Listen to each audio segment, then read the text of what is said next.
Ben Azərbaycanlı ana kimi hər kəsin Ramazan bayramını təbrik edirəm.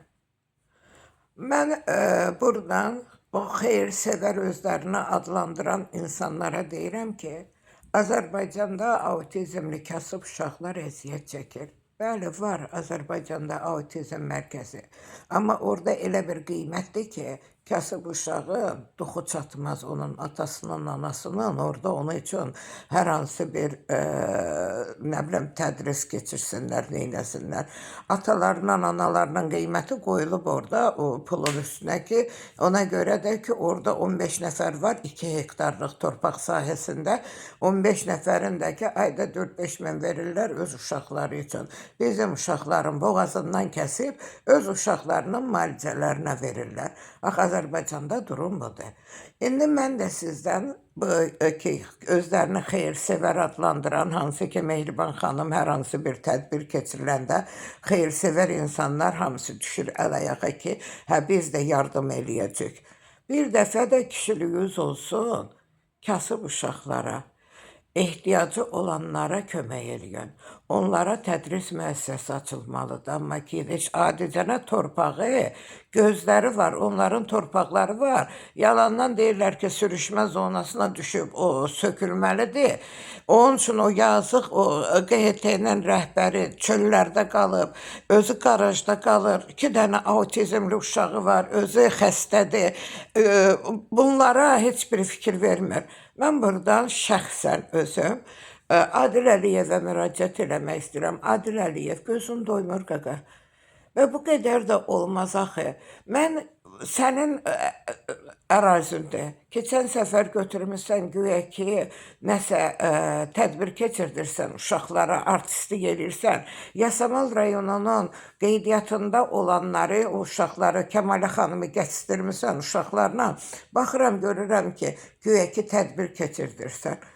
Kəmalə xanım dostun arvadıdır. Polis arvadıdır. Uşaqlar da ki, orada güya ki, tenderə görə uşaqlar var. Bilmirəm, mən babalı yumaq istəmirəm. Amma fakt odur ki, Çiçək xanımın elədiyini heç kim eləməyib. Amma Çiçək xanıma kömək yoxdur.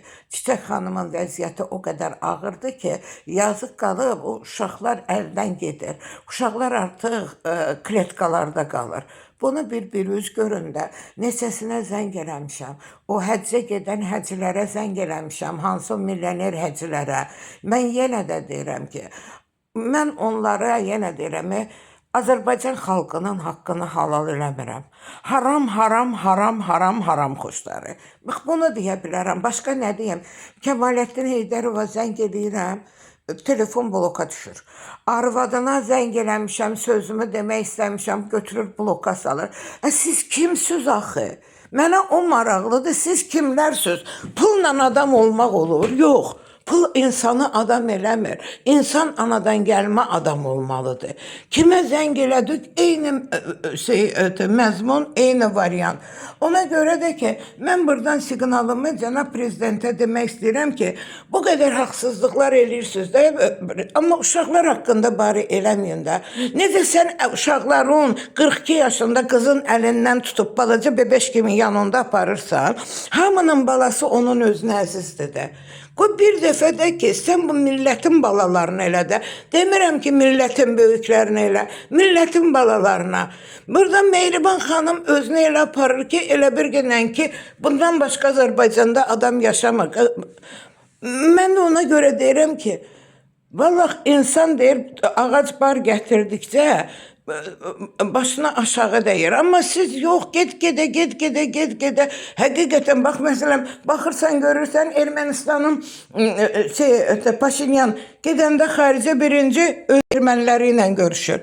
Siz nə inirsiniz? Siz Azərbaycanlardan qaçırsınız, çünki bilirsiniz ki, çoxlu zibilləriniz var.